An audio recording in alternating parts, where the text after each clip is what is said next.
Okay. All right. So I want to thank everybody for coming here for this sponsorship between the College of Information Discovery Lecture Series and the Linguistics Department, which is in the College of Information. We are so pleased to have Walt Wolfram to come here and screen this documentary, and then we'll have a panel discussion afterwards, so please stay with your questions. And it'll be Walt and then myself. By the way, I'm Patricia Cukor-Avila, the interim chair of linguistics, and then we have Dr. Jemima Young from Teacher Education and Administration, who is also going to be on our panel. And so I just want to give a really brief introduction to Walt, of course, because you can't have someone to stage just him without a great introduction. And then he's going to give a very brief introduction about the project, and then we're going to dive right into it. Library of Congress. So Walt is the William C. Friday Distinguished University Professor at North Carolina State University, and he also directs the North Carolina Language and Life Project.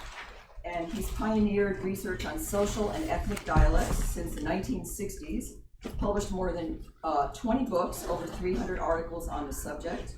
And over the last 2 decades, he and his students have conducted more than 3,000 interviews, sociolinguistic interviews with residents of North Carolina and in other places. Primarily with funding from the National Science Foundation. And in addition to his research interests, he's particularly interested in the application of sociolinguistic information to the public, including the production of a number of television documentaries, and this is one of them you're about to watch. The construction of museum exhibits, and the development of an innovative formal and informal materials related to language diversity. So he has received numerous awards, including the North Carolina Award. Now that may not mean much to us, but that is the highest award given to a citizen of North Carolina. So that's pretty good. The Caldwell Humanities Laureate from the North Carolina Humanities Council, the Holiday Medal at North Carolina State, the Linguistics, Language, and Public Award from the Linguistic Society of America, that's our largest organization in the field. And he's also been president of that organization, president of the American Dialects Society, and also the Southeastern Conference on Linguistics. So I could talk about another 15 minutes, but you don't want to hear me talk.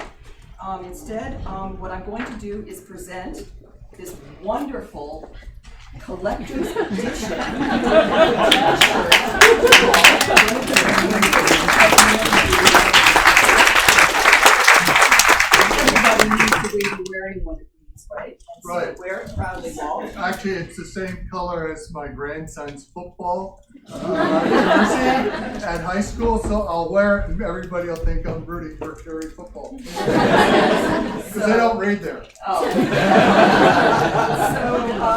I'm going to stop talking. I'm going to turn the floor over to Walt, who will say a few words, and then we're going to show the film. Okay. So thanks, Walt. I don't want to say too much except that and you can ask questions about it afterward. But the reason we did this is, having done 12 documentaries for television, we realized that the most significant dialect in the history of American English and the most maligned dialect in the history of American English has never had a documentary to the public trying to dispel some of the myths about that dialect. And so our goal is simply to present for public. It will come out on TV in the next year, so you're seeing a pre-screening. Probably on PBS, but we're still negotiating for the highest bidder. Which is so take it. And also, if you're interested, you can go to our website and find out more about it, including a viewer's guide of how to watch this and what questions and some of the interesting things behind it. It took us 3 years to do this. Well, I'm an old white guy, and you might think, sort of like, why is an old white guy doing a film on African American English?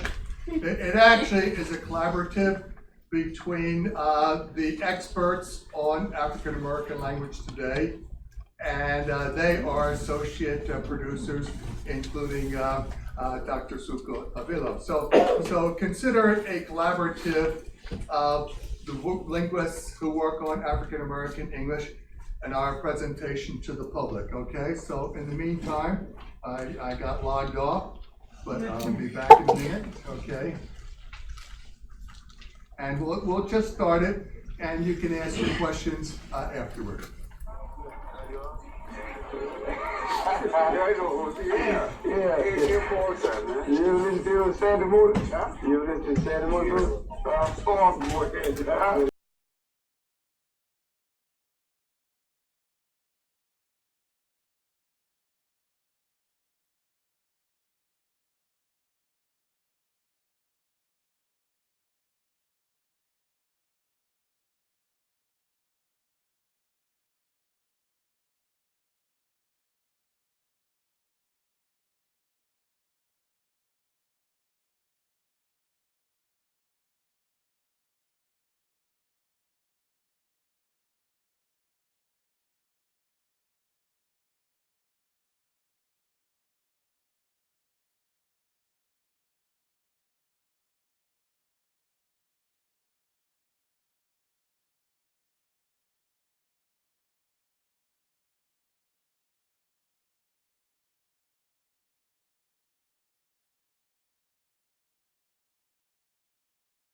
Let's rally this in.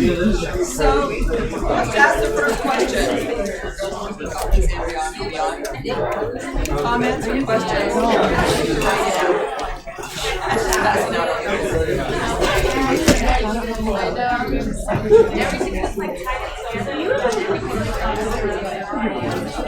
Okay, comments or questions?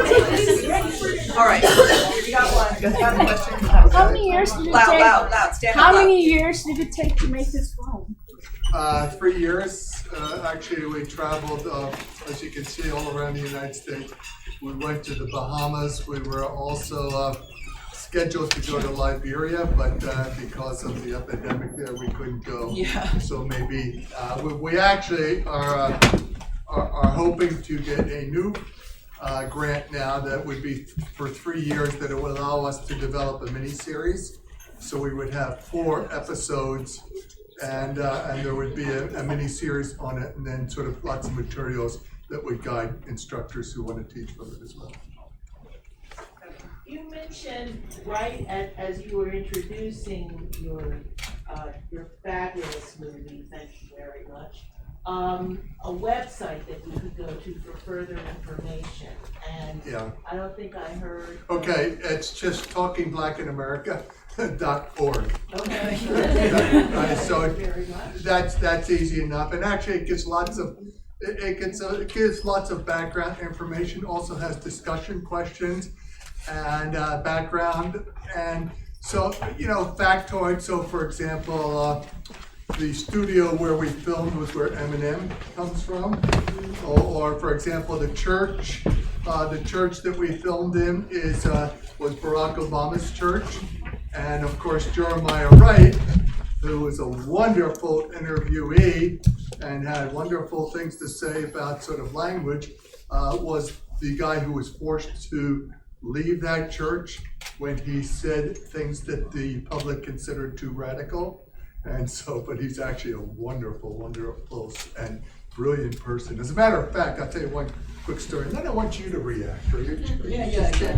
Okay, but actually, so I was interviewing Jeremiah Wright, and I had a quote from a book, Rickford and Rickford, Spoken Soul, and I didn't tell him where it was from. I said, so what do you think about this comment that people say about black preaching? And he said, Rickford got it right.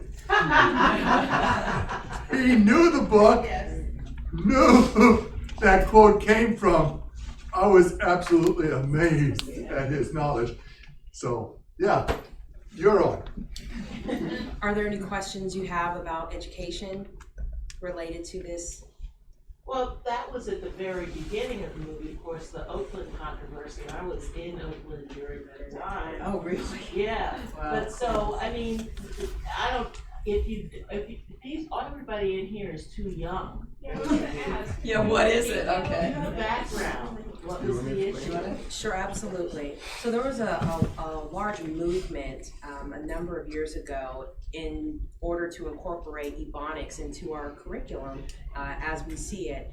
And this was part of a movement as well related to bilingual education.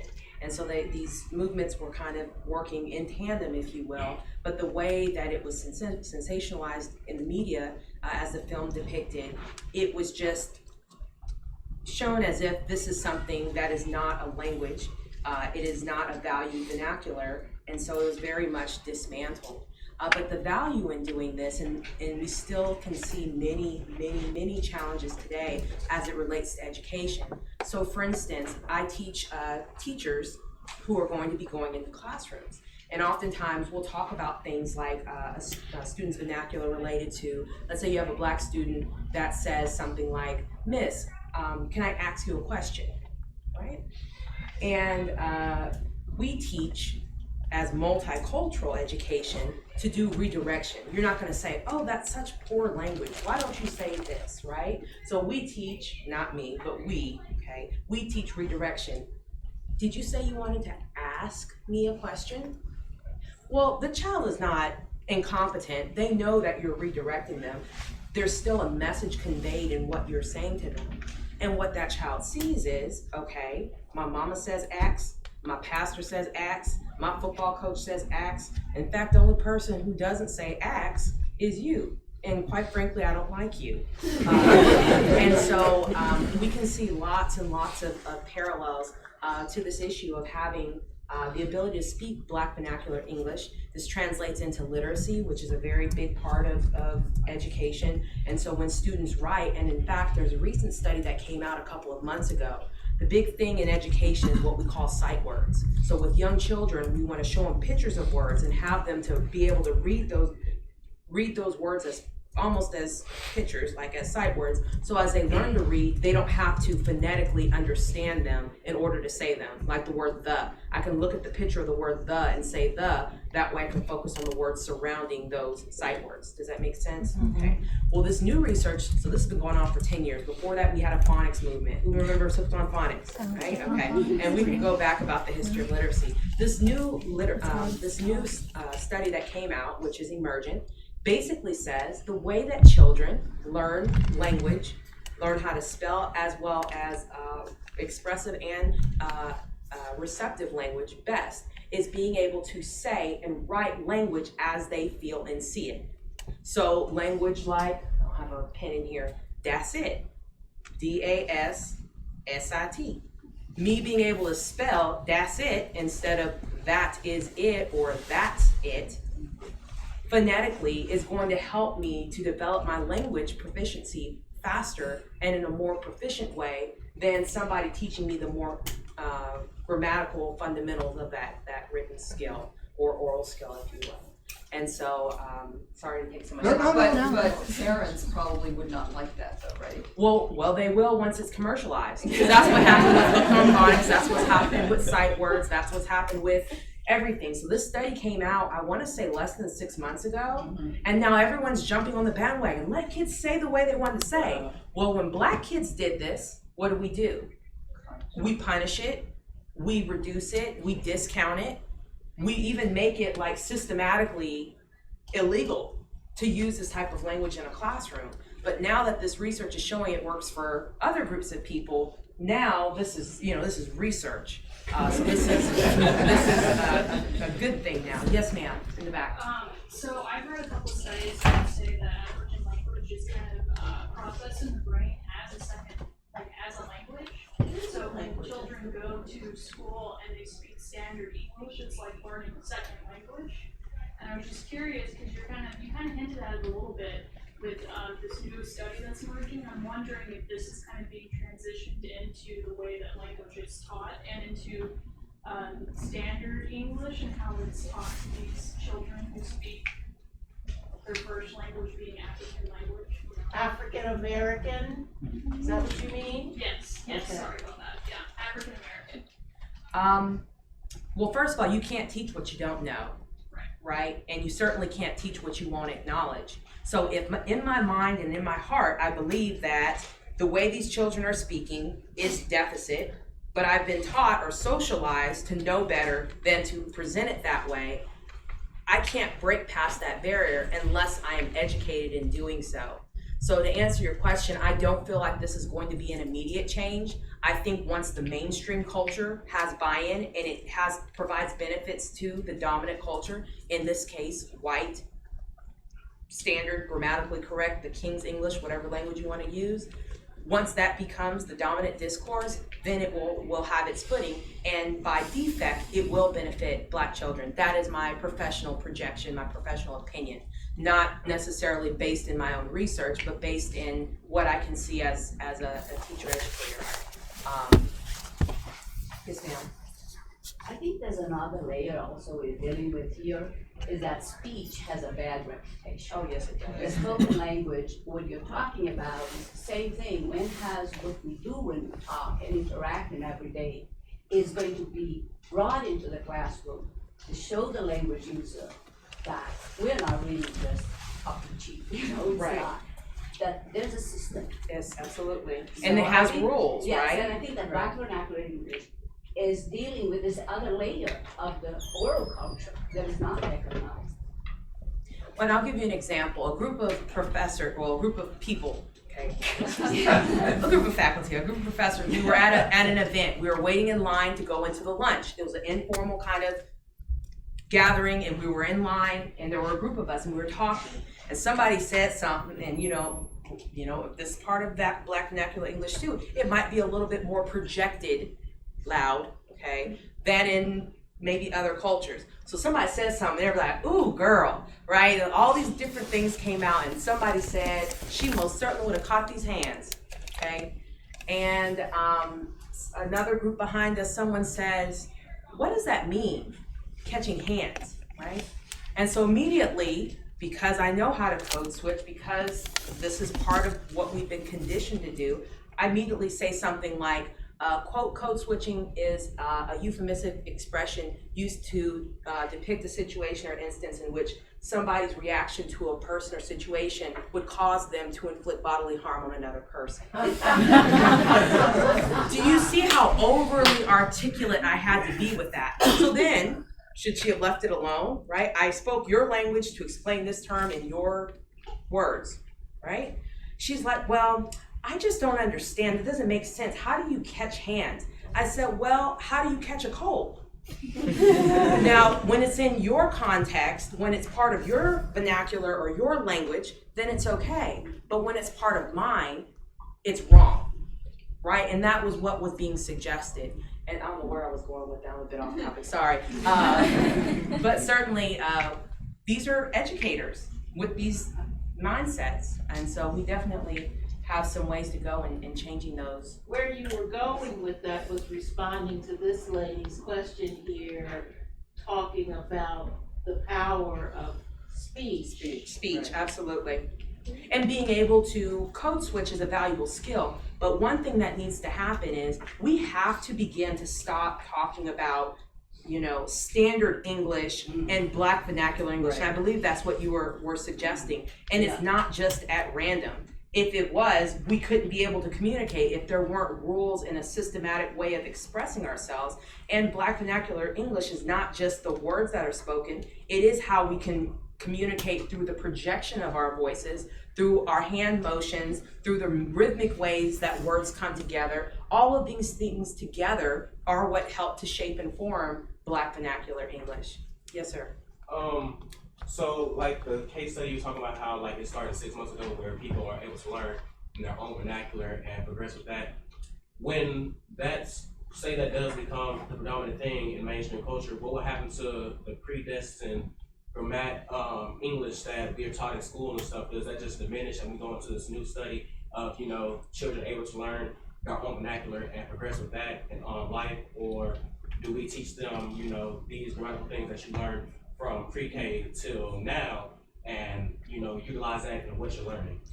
Let me backtrack a little bit. So what this study showed is that in order for students to get to what is grammatically correct, right, just standard English, allowing them to learn it, basically learn it first in their own language. So being able to express it, that's it, and write, that's it, will help them to understand what that's it means in context, in written form, etc., in order then to translate to what that should be in a more formal context.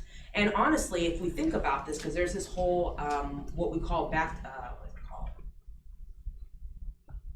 to Brown, but basically it talks about what was lost during desegregation.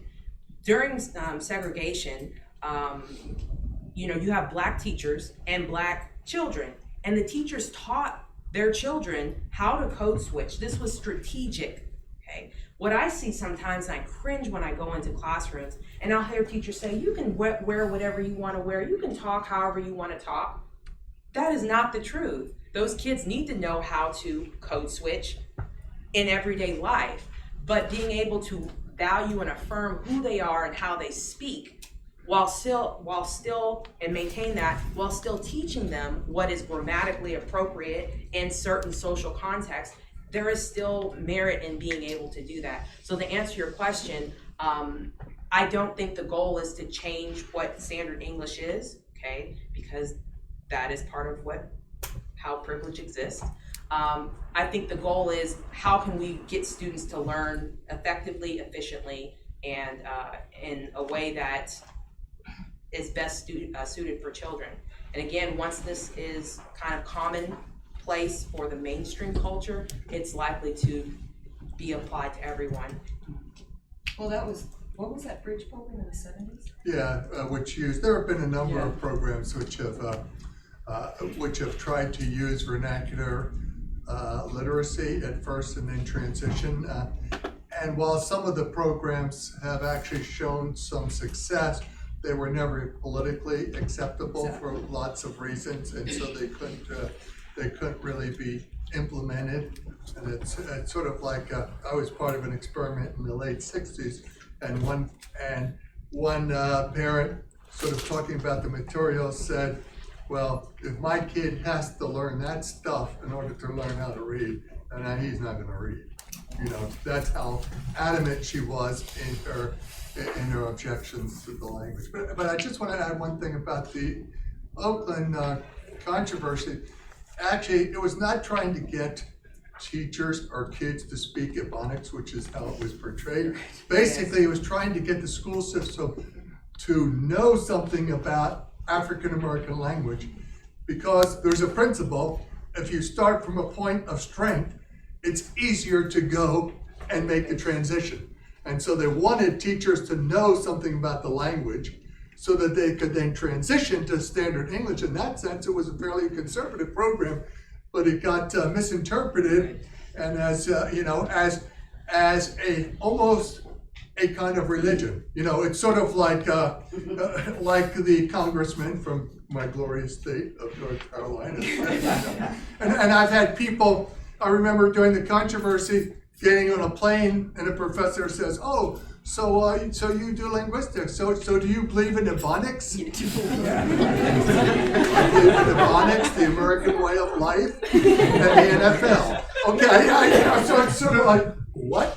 This is not a belief system. Of course, that was 20 years after this same issue had been brought up in Ann Arbor, Michigan in 1979 too. And in the 60s. Yeah, so it's sort of like 20-year cycles, right? But do you think the problem, you all are three trained people in linguistics, you call something Ebonics, already you got people kind of going, what?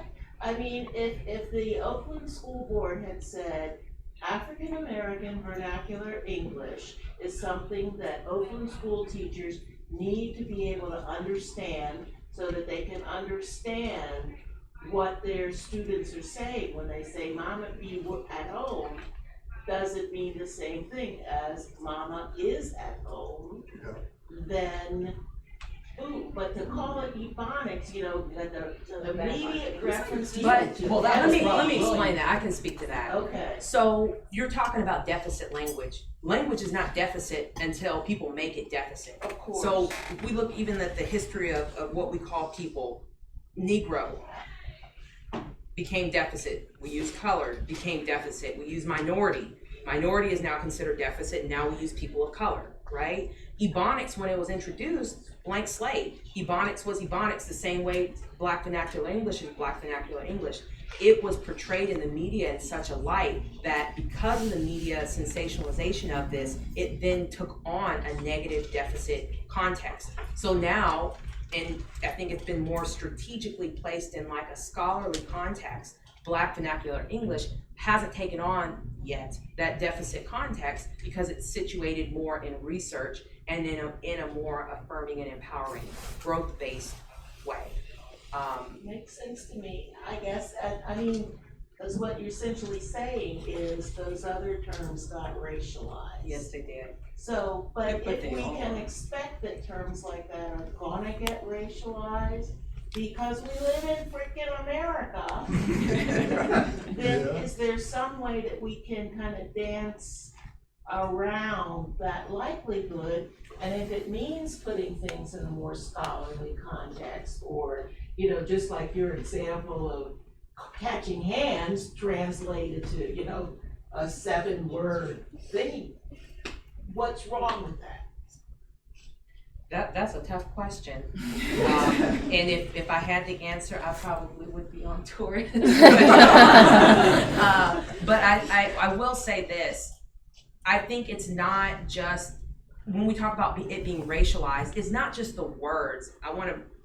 For me, it's the voice and how you say it and the mannerisms that come with it and the ways in which it's used. So for instance, I'll go into a classroom and do an observation and I'm watching these students and teachers. Of course, everybody's fishbowl effect because I'm there, right? And the teacher will be teaching and the students feel like they're trying to help their teacher. And so the teacher's teaching and the student will say, "Ooh, miss, my play cousin, blah, blah, and blah." And the teacher will stop, because this is what they've been taught to do, and redirect the student. "It is not your turn to speak right now, but when the time's appropriate, please raise your hand and ask a question." Well, just like we saw in the video, this Black Vernacular English is very, it's a dialogue. So just like with the pastor, he's talking and everybody's amen and oohing and, saying different things. That's part of it. It's not just the words that are used, it's how it's used. And that is what makes what makes it deficit in the cultural clash is my culture, if I'm speaking, you don't speak while I'm speaking, right? Whereas in Black Vernacular English, as part of this cultural exchange, I can talk and you can talk over me and we can touch and talk, right? All at the same time. The rules are different, but when you won't acknowledge the rules, you don't understand the rules don't matter.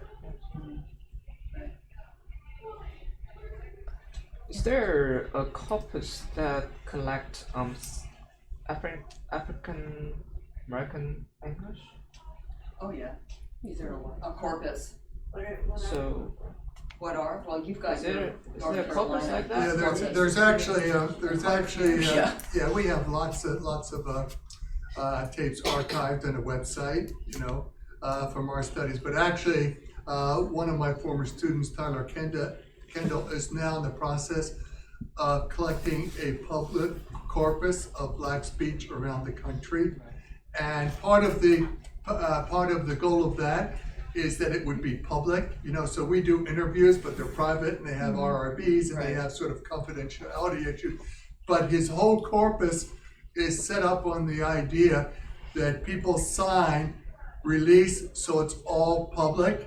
And so it will be a corpus of African American speech that is publicly accessible. So he's working on a 5-year grant to do that and has done a bunch of interviews in Washington DC. He's got interviews from the 1960s that Ralph Fassel did, the original ones, and then he's got some from Washington from 2013 and 2014. Yeah. The IRB is the issue. So I have a corpus of 2 million word corpus, but I can't make anything public until I can get over that hurdle with the IRB. But this will because be a it public wasn't- corpus. It wasn't set up that way when I first started. Well, I won't say how long ago it was, but when I first started collecting the data, a corpus like that couldn't have been done.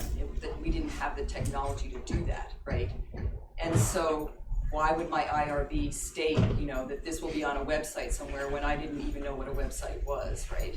And so now the idea is to go back and they have to be classified as legacy recordings, so you can do that. And most of the people aren't living, so it's an issue that I've been discussing with the IRB chair here at UNT, because I couldn't contribute to Tyler's corpus right now, because legally I can't do that. But that's a good question, Yeah. and we are collecting a public corpus now. Is there a connection between the verbal daggers and battles prominent in African American vernacular English and the exaggerated body language? Is there, I'll repeat that question again. Is there a connection between all the verbal spars that is prominent in this variety, along with all the exaggerated body language, like the hand motion, the moving your body? Ciphers. Yeah. I don't know. I mean, I don't know. There is something that is simply broader than spoken language. I know that, and it involves sort of kinesics. So for example, in the sequel, we're going to include a segment on Black ASL, which is different from white ASL. There's a dialect, okay? And because that's a really interesting dialect differences. But one of the things about Black ASL is if you take a box and measure hand movement, and we can do that quantitatively now, you see that Black ASL has a much broader parameter of expression with the hands. All right. So there's a sense in which, if you sort of think of those things in terms of, okay, so we have language, we have body movement, we have all of these sorts of things, and facial expression. So we do see something that, in a sense, is more expansive in terms of its bodily and vocal and signing manifestation. So, I mean, that's sort of an impressionistic answer. It's not a research-based answer, but I do know that there's plenty of research on Black ASL and sort of Black verbal styles and so forth would certainly suggest that there's something culturally about that which fits, and it's not just sort of spoken language. Two things. Well, first of all, it's just an incredible feat that you have done, and hooray for you, Patricia, for doing it too. It just moves me enormously. I don't know what student it was who told me a really helpful word, cash talk, because it's not just Black people who need cash talk. White people need cash talk too. It's basically like how to talk academic or something like that, which is what you talk when you're trying to get a job for somebody. So cash talk is a useful word, period. Second thing, I liked enormously what you said. It's something which linguistics is completely, incredibly far away from, namely language. We thought that language is something that makes sound waves, which involves moving the throat and the uvula and that stuff like that. What language is something for the body, and we are way, way behind that. As a profession, linguistics doesn't, I mean, yes, there's pioneers who looked at it a little bit, but the profession still thinks that language is words, is phonetics. Yeah, that's a really good point, because if you see when Jeremiah Wright is talking about Black speech, he's not talking about vocal tract stuff. He's talking about the speech event and how it's bodily, it's spoken, it's interactive. So it's not simply somebody uttering sounds that can be decoded as words, and that's what language is. He's talking about sort of, social, the sort of interactional, sort of call and response sorts of things. the bodily, you know, in terms of, so I think that's really a good point. And linguists who want to sort of define it very narrowly as, you know, production and auditory reception and cognitive structuralization and so forth, are really missing the boat of what language is. I have to totally agree with you again. Sorry, I'm just so thrilled. So, with reference to the linguistics criticism, I guess I want to ask whether or not it's possible to imagine that linguistics had to catch up. I mean, de Saussure was all about, you know, phonemes and all that sort of stuff in relation to speech. And if now linguists are understanding this in a much big language in a much bigger way, that's because they're finally getting there. I guess I'd like to. Well, don't attribute it to all linguists. Many linguists remain quite narrowly focused. One more thing, because my other question is, I'm an anthropologist, so we're all about looking at specific groups of behaviors in people, but we also want to do a comparative thing. So I feel like one needs to discuss other groups of people who use their hands a lot. Yeah. Okay, like New Yorkers, Yeah. or like Italians, or the Mediterranean people who also are kind of loud. Because if you make it all about Black people, then once again, it is, what was your word? Deficit language. It becomes a deficit thing as opposed to a variant. Yeah, I mean, you're right. We just sort of have to take tiny steps at a time, and we sort of hope. I mean, what we're really trying to do with the film, and actually I'm going to give you a DVD. You win the lottery prize for the most animated responses. We've just held a jury and we decided to choose the lottery prize as sort of authoritarian. There's a good one, but where was I? Go ahead. I was gonna say, I think we have to be careful about this whole being competitive in how we look at like linguistic. By the way, I'm not a linguist, I'm a teacher educator, and multicultural education scholar. But making sure this term we use what we call oppression Olympics, right? It's not, oppression Olympics. So it's not like these variations of language are competing against each other, right? Well, it's more important to understand like issues of bilingual education with Spanish speaking, or what we have like here in Texas, like what do you call this? Accent. Spanglish, thank you. Spanglish as opposed to African American vernacular English, right? They're not in competition with each other. It's not my issue is greater than your issue and we have to contend. We need to affirm Black vernacular English the same way we affirm other variants and dialects. But I think, who was it in the film that said, I think it's very poignant. It's not about the variety. And of course, the name has always been a very contentious point. And we've gone through various names in the field as well, right? But I think it's all about, it's just about the people who speak it. Yeah, I mean,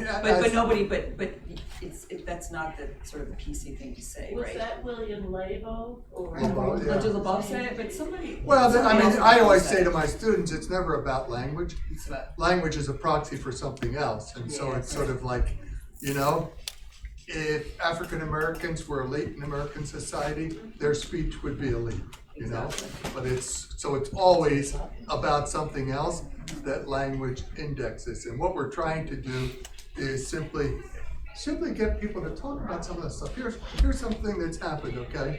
And think about it, okay? So February's Black History Month, right? The first 6 places I showed the film, which included well over 1,000 people, because some of them were big audiences, I ask them a question. How many of you have ever gone to an event during Black History Month in which they discussed the history of African American speech? Not one person in those 6 audiences have ever been to such an event. Think about sort of how it's made invisible, you know? So there's knowledge about sort of the history here. There's knowledge about sort of some of the very robust skills that African Americans have given to American culture and cultures all around the world in terms of hip hop and so forth. So it's a matter of sort of start thinking a different way and positive, and that's really where we're trying to start. So. Hi.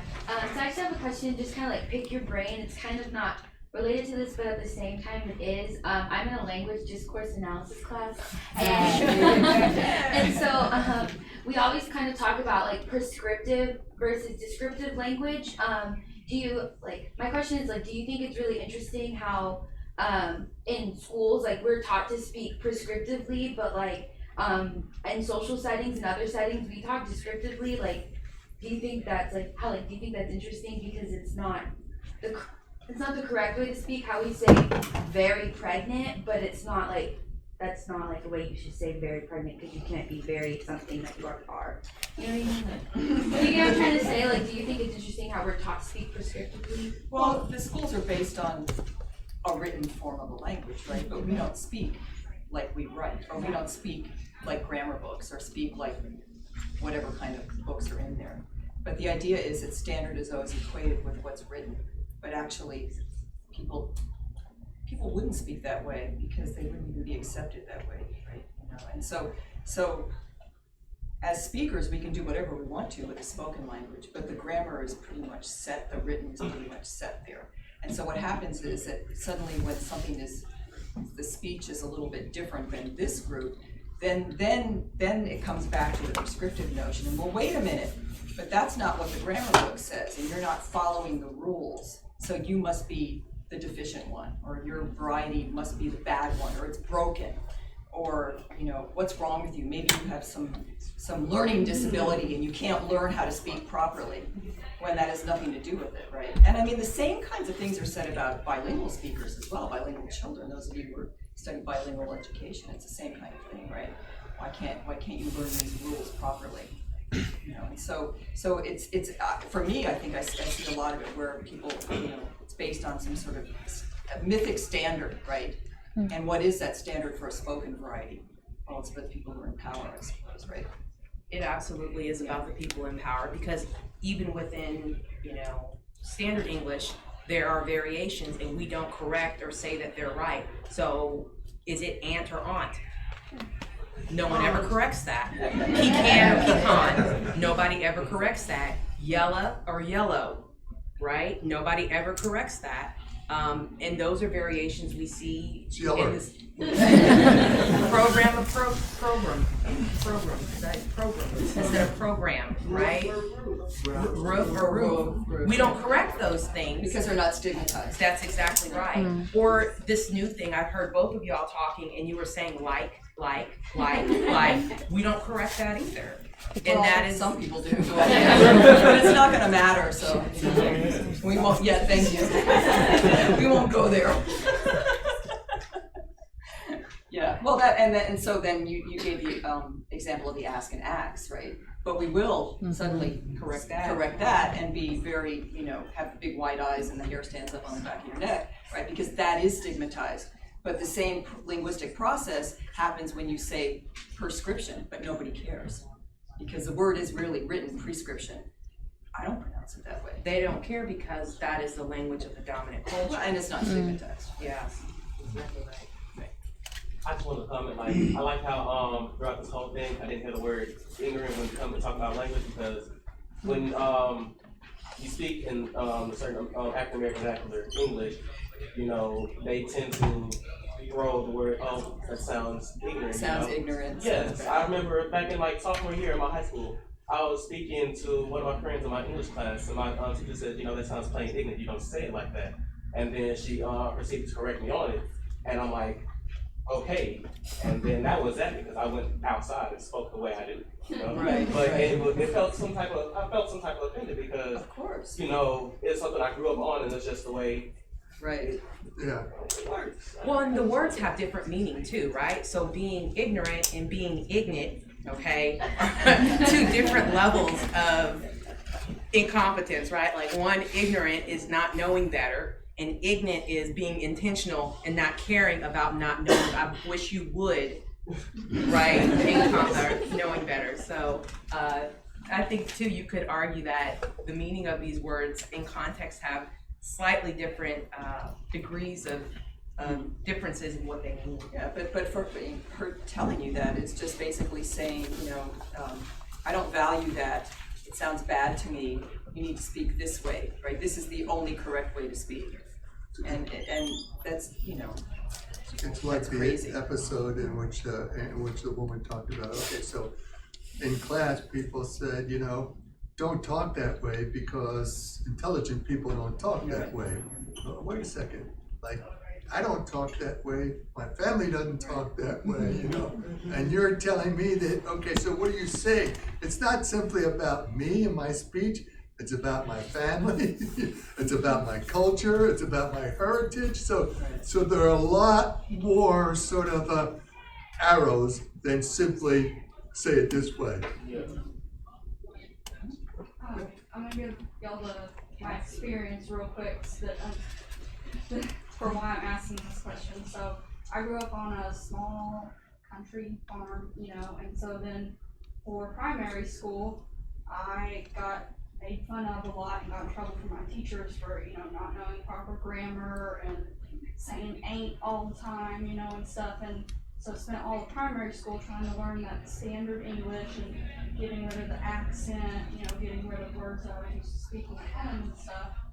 And then, I thought I finally got really good at that. I felt like I can speak really well. And then I come to college, and all of my peers that I'm meeting around me, a lot of them, regardless of if they're African American or not, speak that African American vernacular English, or at least parts of it that come from the popular culture. And I'm like, what are you talking about? Like, saying, oh, it's been about a minute, and I'm like, what does that mean? It's been 3 hours. What is that? That makes no sense, And then, come to college and people are, messing with me, poking fun at me, saying, you don't know what that means? You don't know what, where have you been? And so I was gonna ask y'all, especially because you talked about how rap and hip hop kind of have, they've adopted some of this African American vernacular English, and that's becoming more and more prevalent in popular culture. And so do y'all think that ever, maybe not soon, but as time progresses, is African American vernacular English going to become less associated with being African American and more associated with just the language of the modern young generation? Great question. I think it's Well, That's a good question. I'd give you the same answer I gave about being like, but I cannot say that, right? I think that one thing you have to realize is throughout the history of America, as it's talking Black in America, we have never had a problem with African American and African American culture being for entertainment purposes. And so what you're referring to, rap music in the context in which it's being used, yeah, we're in college, we're going to, and I don't want to further stigmatize the idea of being a college student, but you're talking about stereotypical things. So I'm pointing these out only for the purposes of contextualizing what I mean by stereotypical. But things like, experiencing things. Like I experience what it's like to get drunk. I experience what it's like to do X, Y, and Z types of things. And part of that too is taking on this persona of entertainment figures or my peers around me. But what happens when you graduate? Do you think you're gonna go and get a job? What's your major? Criminal justice. Oh, you're gonna be a cop and I'm not assuming you're gonna be a cop. You're gonna be A good guy. You're working in law enforcement and speaking that kind of language. Likely not, right? And so I think this is more of an issue of it being seen for more entertainment in my experience than it being taken on by everybody. Well, you know, several, you know, sometimes teenagers, when they're, you know, will adopt African American speech or at least forms of it. But studies of those teenagers over time indicate that when they're in their 20s, they no longer use that. So they never really used it very well, but then they get out of that and go back to where they came from. So we can continue this conversation elsewhere, but we're being shooed out of the room because I think another class is coming in here. So we will.